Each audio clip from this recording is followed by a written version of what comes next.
Hey, Hawkeye fans. Chad Leistikow of the Des Moines Register, Tyler Tachman of the Des Moines Register. We're going to spend the next 30 minutes previewing Iowa versus Southeast Missouri State basketball. No, I'm just kidding, Tyler. We could. We could. What do I'm you I'm think, gonna Tyler? I'm gonna be honest. I have not done a deep dive on Southeast Missouri and their Could we road. do 30 seconds on them? They're from, I guess, from Southeast Missouri. Is that are? I, In the state, yes. No, well, it's they're like actually a decent team. They're not bad. yeah. No, well, it's like because you have a school like Northwestern, but Northwestern is not in the Northwest. So Yeah. is Southeast Missouri in Southeast Missouri or Yeah, I think it's Cape Girardeau, I believe. Yeah. okay? Southeast. Yeah. Of Well, they're course, from Missouri. Ben McCullum comes from Northwest Missouri State, so I'm sure he has played them before or is familiar with them. But anyway, we're going to talk about Iowa football here, as we do always on our Tuesday 4 p.m. podcast. Try to break down the news of the day and then use our Wednesday show to preview the next matchup, maybe talk big picture topics on that show. So we'll do that tomorrow on Iowa Michigan State. Uh, but today's news, I felt like there was a lot of news today, Tyler, for a yeah, I feel like these Tuesday pods haven't had as much news, like which is sometimes good, but I feel like this one kind of has some stuff going on. Where do you want to start on the injuries? O line, I guess. You Yeah, let's think start that's with a the good O one? line. Three injuries from the game against USC. Bo Stevens left at the end of the first quarter. Uh, he went through concussion protocol, is what I've come to understand. He took a helmet to helmet shot. If you look at the last play of the first quarter, if you rewind the tape, it was a very innocent looking block, and but you could tell his helmet. And then if you just watch the video, you can see him kind of like stagger a little. He did not return after that play. Leighton Jones played at left guard the rest of the game. Talked to him today. We'll get to him in a minute. And then Cade Peeper, of all plays, got hurt on the interception. I mean, lost in all that interception madness was that you lost Cade Peeper, which is a really big injury. Mike Mislinski had to play the fourth quarter um, for his first real meaningful snaps as a fifth-year senior. And then Jack Dotzler came in for Jennings Dunker on the game-winning drive. So it was kind of crazy, Tyler. They had three new guys out there as they tried to go win the game at USC the other day. But it seemed like encouraging news for overall regarding all three guys potentially playing this Saturday. Yeah, well, it's like we have news, and the news is that there's not really any news. Like so Kirk Well, Ferentz, go ahead. well, Go ahead. basically Kirk Ferentz didn't rule any of them out. So there's a chance that they could play, but he also Hmm. didn't say that they are going to play. So it's kind of uncertain at this point. We don't know exactly how it's going to pan out, but my thing is that if we're being honest here, Michigan State has lost their last 7 games. They're 3-7. Like Iowa should steamroll them, but I don't know about that. But but no anyway, go no no ahead. no. But with these injuries, I think it drops a little bit of doubt into the game because so much of Iowa's offensive success has been because of the offensive line, whether that's running with Mark Gronowski behind them or the running backs. So that's what makes me a little bit more hesitant about this matchup because if you're missing two of those three guys that were out or more, then what does the offensive line look like? That's been such a big reason that you've been able to move the ball offensively. Yeah, it did seem like no question about it. But here's where I come from on this. I think if all three of them couldn't play Saturday, I would be concerned. If one can get back, I think that's helpful quite a bit. Very helpful. I think the one you probably want back the most, I would say, would be Jennings Dunker. That's no offense to Jack Dotzler, but Dunker's just so good. And I think, in terms of pass protection, being on the edge, that really helps. I mean, all of them are big losses. Like Cade Peeper's been playing at a high level all year. I honestly think that was probably the biggest loss in the moment in the game because they feel really good about Leighton Jones. And I mentioned him earlier. And he came in against Minnesota, if you recall, after Stevens went out of that game, played 40 snaps in that one, and Iowa was fine. I mean, they won that game, 41-3. And he played okay. He talked about that today. He said, I didn't really feel like I played that great against Minnesota, but I felt really good about the way I played against USC. And he was, I mean, really, it didn't seem like there was much of a drop off there. Now, Bo Stevens is at his own level, but Jones is kind of their sixth lineman. Like he would be a starter any other year. And so, yeah, I would feel good if I would feel good. Here's what I'd say, Tyler. I will feel very good about the Hawkeyes' chances to be fine up front if Dunker's back and one of the guards is back, whether that's Pieper or Stevens. And I think highly of all three, but I think that highly of Leighton Jones as well, is what I'm saying. Yeah, I mean it's a test to Iowa's depth. I mean, it hasn't Iowa's offensive line outside of Bo Stevens going out in that Minnesota game has stayed pretty healthy, or at least healthy enough to stay on the field. Like that core five guys have been pretty healthy, but this is a test to their depth. And I think you can survive with maybe missing one of them. You can survive missing one of them. Now missing two of them, it gets a little dicey. You miss three of them, and that's like, I mean, that's more than half of an offensive line. And then I just think things get a little they just get uncertain because that's almost an entirely new group.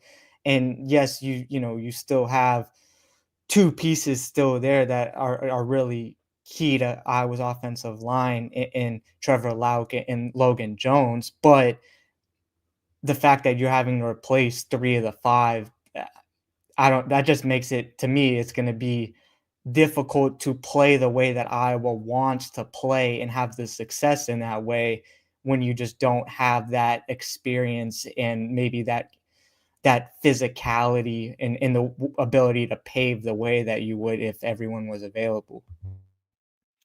Yeah, well said. I think we'll get you start seeing these injuries and you start thinking about the future a little bit because Dunker and Stevens won't be back next year, and so yeah, you start thinking about what's the future of these spots, and certainly getting Leighton Jones more time would be beneficial. It also makes me think, Tyler, of the Bryce George story this year. I mean, you're grinning, but the guy, what a hard luck story. He's one of the guys that'll be walking on senior day. He's barely played this year. He was kind of a highly acclaimed transfer. Picked Iowa were some really good schools, and really, I mean, as it showed the other day, couldn't crack the top 8 of Iowa's offensive line room. Like this is the time where you would think, hey, this is a great time to get Bryce George, but he just never panned out, is what I'm saying. And it seemed like entering the season, we were like, okay, he's in the mix for a starting job. And then it became, okay, it's a two-man race between Trevor Lauk and Jack Dotzler, and maybe Bryce George kind of comes along later in the season and has like a Rusty Feth type role when he had in 2023 as a transfer, where he kind of worked his way into that rotation, and that's just never happened. Part of it was the fact that there was the pregame injury before Albany, which was just like seemed like a freak accident. We really didn't get more details on it because we haven't talked to Bryce George since then because he hasn't played really. So I don't even know if he's played at all. But he did get a few snaps. Oh, he did. Yes. So, but not like really meaningful. Action. No. Yeah. Junk so snaps, anyway, yeah. But we really haven't heard, and that was the first chapter of that kind of story. You just feel bad for him because it feels like he was kind of, and the fact that he transferred to Iowa after the spring. He didn't have the spring with the Hawkeyes, so there was just kind of a lot of things stacked against him here. Yeah, and I didn't mean this to turn into a Bryce George podcast, but it's interesting. It's the type of thing where you could use him if he had panned out. He has 9 snaps. He played 9 snaps this year. Let me see who I was against. 3 against Wisconsin, 6 against Minnesota. So there you go. So 9, and maybe he'll play Saturday. Who knows? Yeah. But anyway, another big injury. I think probably a bigger risk of not playing on Saturday is T.J. Hall, the cornerback who, if you recall, kind of got hurt on that pass interference call in the end zone. Right to left on your screen, the left end zone. So I guess that would have been late third quarter. Jalen Watson ended up playing 13 final. I got the snap counts over here. Watson played 13 snaps in the fourth quarter the other day at USC in relief. and Hall was in a sling this week. I guess I won't out the person, but apparently someone who has a class with TJ Hall saw him in a sling at class this week. So Ferentz downplayed the sling, but then he also said, I'm not overly optimistic. That type of quote stood out to me for TJ Hall, and he's been tremendous. He's been a tremendous number one corner for the Hawkeyes this year. This is a Michigan State team that diced Iowa up with this same quarterback, Aiden Childs, last year, Nick Marsh at receiver. I mean, to me, this it's not good if you don't have TJ Hall on Saturday, and I think there's a bit of a drop off there potentially if he can't go. I'll reveal it wasn't me in the class with TJ Hall. I'm not enrolled at the University of Iowa, as far as I'm aware. I don't think I am, unless someone's enrolled in my name. But so this was a plan that Kirk Ferentz outlined if TJ Hall isn't able to go. So it was a little surprising to me, but the more I think about it, it makes sense. He said Zach Lutmer would likely move to corner opposite of Deshaun Lee, and we've seen Zach Lutmer play in spurts at corner. He'll also play at cash, but we've seen him play in spurts, but it sounds like it would be a more permanent thing of him moving to cornerback. And then because of that, then you have a little domino effect with cash being open. And it sounds like it would either be Rashad Godfrey or Jalen Watson moving to cash. So if there's a ripple effect here, basically, if TJ Hall isn't able to go, where you're going to have Lutmer possibly moving to corner and then someone else moving to cash. And that was a little surprising to me, but it makes more sense because I think you want to have Zach Lutmer on the field as much as possible. And if he's playing cash, then it might, if you end up going with three linebackers, if you play the Leo and Jackson Rexroth out there, then maybe you're moving Lutmer around more from cash to corner. Whereas if you just keep him at corner, then he knows that's where he's going to be the whole game. But there's the chance that there's going to be some moving parts here in Iowa's secondary. Yeah, for sure. I want to say for sure. But it does seem like Hall's availability is very up in the air, very uncertain. Be interested to see the injury report on Saturday around 12:35 p.m. But yeah, quite a transition, isn't it, to think about Zach Lutmer as your number two corner full time, and Deshaun Lee as your number one corner. Just speaking of transfers that didn't pan out, Shaheed Barrows, he's going to be walking before the game on Saturday. That's another one. It's like they get him from South Dakota. He starts 23 games up there, and he never makes a dent at all in the depth chart. And hey, I'm not knocking any of these guys. I'm just saying, it's just a different level, right? It just shows how difficult it is to play at this level, I think. And how good these guys are already, And I thought Deshaun Lee, I feel like Deshaun Lee's come on lately. Ever since kind of that move where the bye week where they moved Lutmer into that cash / corner role and limited Deshaun snaps, I feel like Deshaun's played pretty well, and now he's going to be playing full time.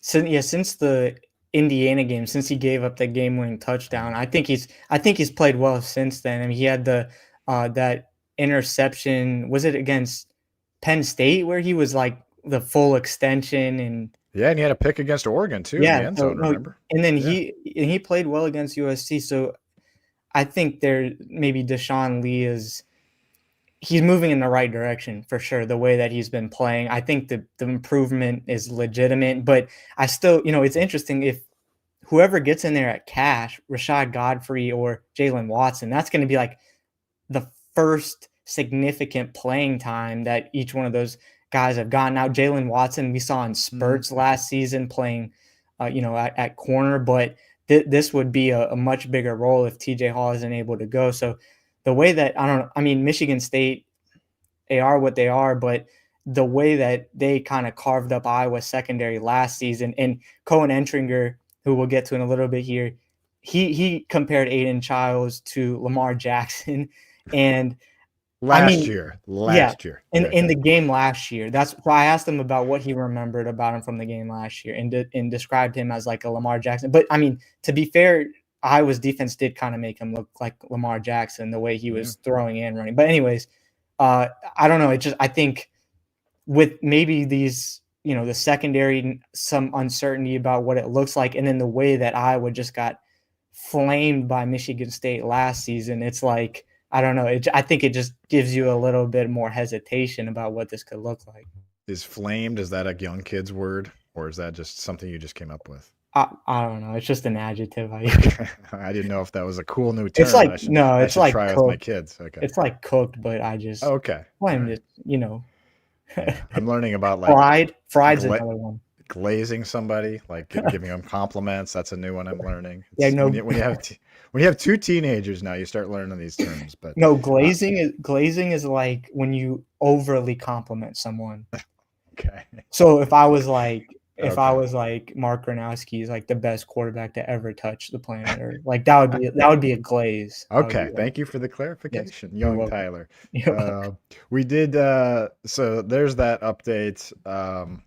We did get a very positive update on Xavier Wampa. I did ask Cohen Entringer about Xavier. I said, "Hey, is he doing okay?" Because when at the post game at USC, he was like limping pretty bad up to the podium, and you could see he was struggling. He said it was a hammy, and hammies are always a concern for me. That gets my antennas up. But Entringer said he's a full go. He's been full go, full throttle in practice this week. You asked Ferentz about Xavier Wampa as well, and he said, yeah, he like dismissed it. He's like, yeah, he's fine. So that's good news, especially if you're down TJ Hall. You wouldn't want to be down Hall and Wampa, especially like in cutting into that safety depth. By the way, they could have moved Entringer to cash and put Cale Kolarek at safety, but obviously they didn't. So they must feel decent about Watson and Godfrey. Yeah. And but one thought I had before we get to the Entringer thing is it's kind of the Leighton Jones story. It's like it's good to get if you can win this game. If you can win this game, it would be good for Iowa football to get one or both of these guys some real live full experience. Just think about, it was sucky experience in a way last year, but Entringer and Lutmer got a lot of action against Michigan State because Castro was out and they had all kinds of problems at cornerback. And, it didn't go great for them, but they learned from it and they're much better players this year. That's the type of thing you hope out of a win this Saturday for Godfrey and Watson if it comes to that. And then we both asked Entringer a variation of the same question, but why don't there's 27 seniors walking on Saturday, according to the release. And, there's always early entries. It seems like that pop up. Last year, Caleb Johnson was a prominent early entry into the draft. Entringer is probably the biggest name that could go pro. What did he tell you? Well, basically he's non-committal about whether he's coming back or not. He is going through the senior day festivities, so he'll be going through the pageantry of that, but he basically didn't. He's going with the team. He's walking up. Yeah, he's going through senior day. Yeah. Oh, I didn't realize that. Okay. Yeah, that's what he said. So he's going through senior day, but hasn't basically. I don't know if he hasn't decided, but he didn't say what he's doing, whether he's coming back or not.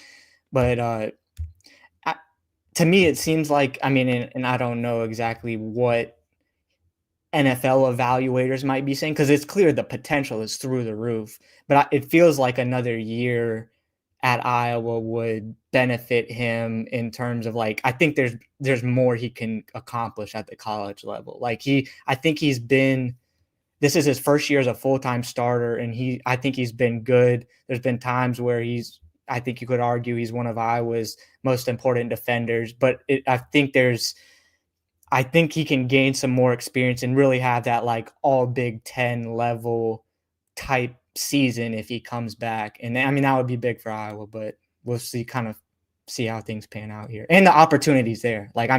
He would be kind of the feature guy along with Zach Lutmer in the secondary. Yeah, so even Tyler Linderbaum did not go through senior day as a redshirt junior, because that was a big question, because everyone knew he was probably going to go pro. At least that was the thinking. But so why wouldn't you go through senior day? He said, well, I'm not a senior, even though he was a fourth year. But anyway, so that's interesting that Entringer is going to go through senior day, and that's why probably Ferentz said 28 and the release says 27. Now I get it. He didn't give me that.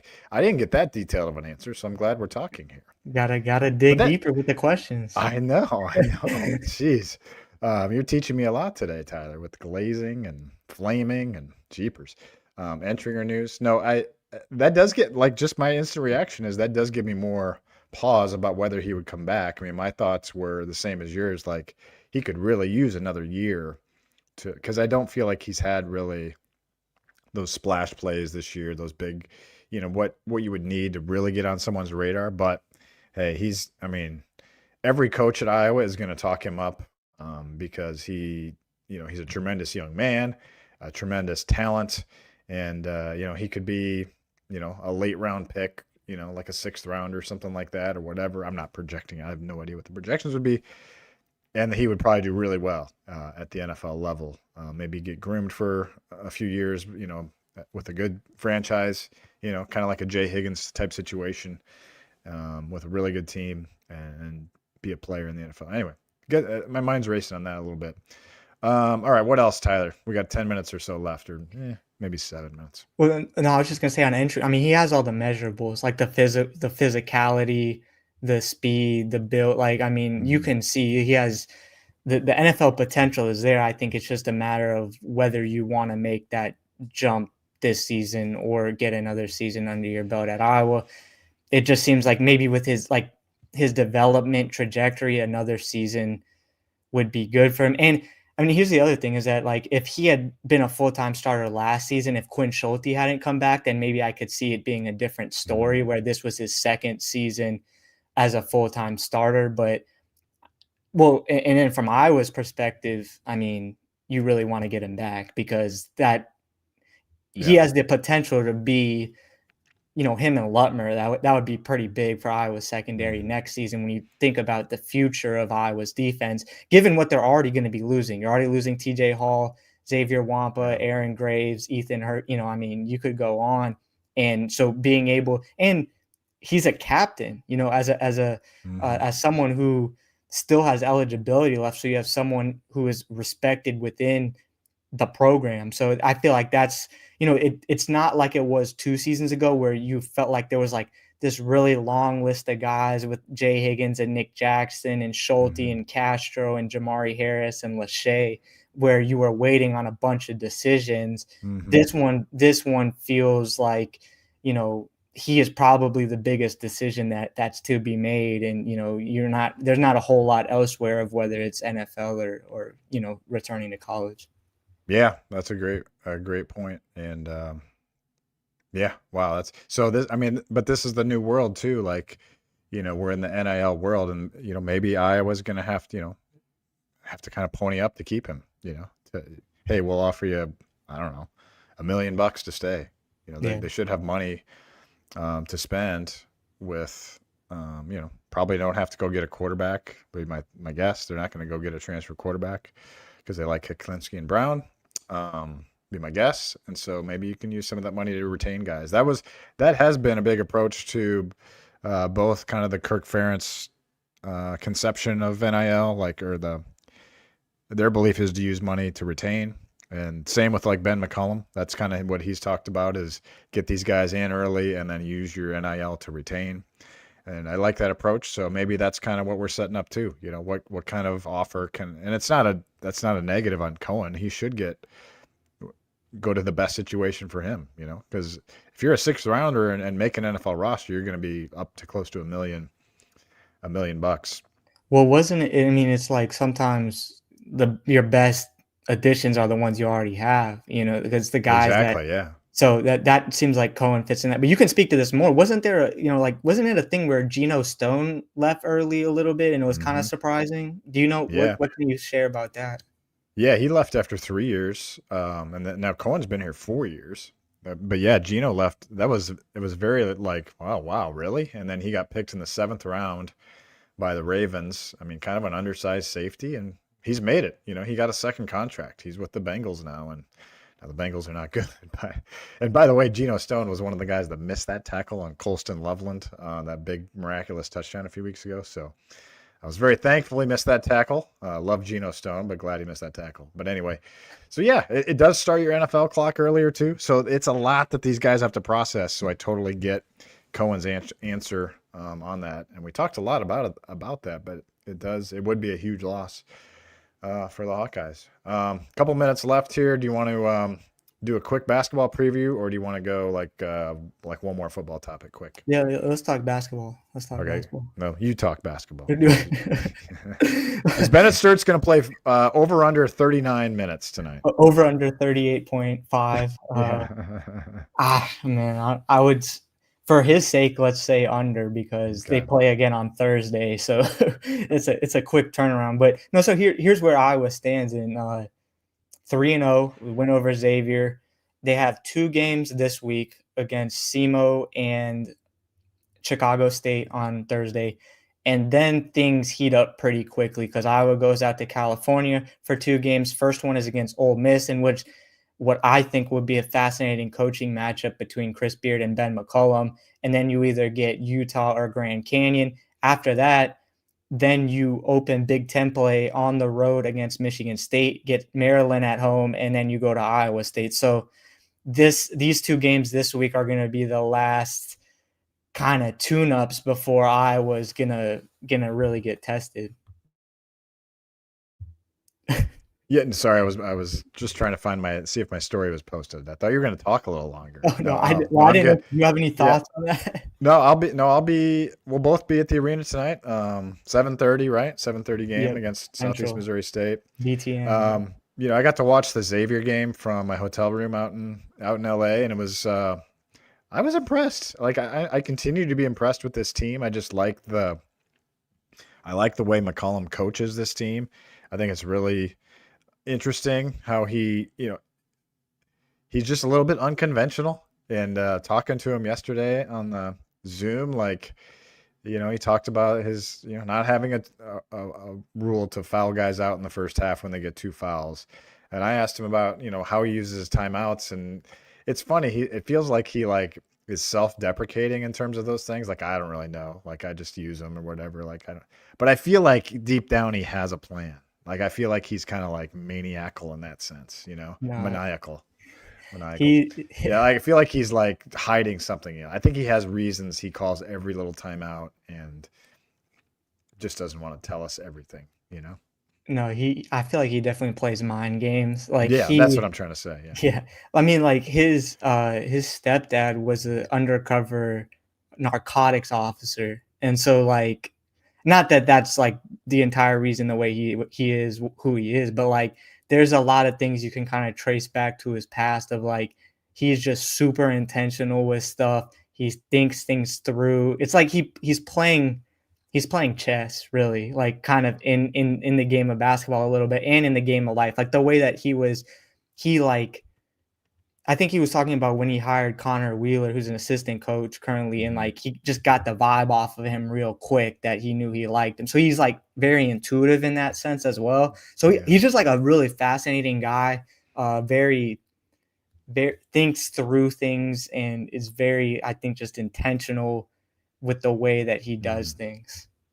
Yeah, because I never would have guessed that Brendan Hassan and Alvaro Folgueras would be coming off the bench this year, and it's fine. It's working well, actually. I kind of like it. And I think those other guys playing ahead of Hassan are better. It seems like, at least right now. And Folgueras is kind of a little spark off the bench. It really gives the team a boost when he comes in. It's not like it's like an injection of one of your best players off the bench. I love that. I think I feel like part of it is Ben McCollum is still trying to figure out the rotate. He's still working through the rotation. I wouldn't be surprised if Folgueras works his way into the starting lineup because he's one of your best players at this point. I think you kind of need him out there. But Hassan, I feel like the thing that's probably holding him back for more minutes is defense. We know he can shoot. He hasn't shot great to start the season, but I think it's clear that with Ben McCollum, if you're not playing to the standards that he demands, you're not going to play. I think that's part of the thing with Trey Thompson is, and that's no criticism of him. He's only 17 years old. He reclassified. He got here. He wasn't part of the summer program on the court, but it's just Ben McCollum's not just going to throw him out there just to throw him out there. If you're not getting to the standard that he demands on an offensive and defensive end of things, like you're just, you're not going to play. See you tonight at 7:30. And thanks for tuning in, Hawkeye fans. We appreciate you. Chad Leistikow, Tyler Tachman. We'll talk to you on our Wednesday show. So long.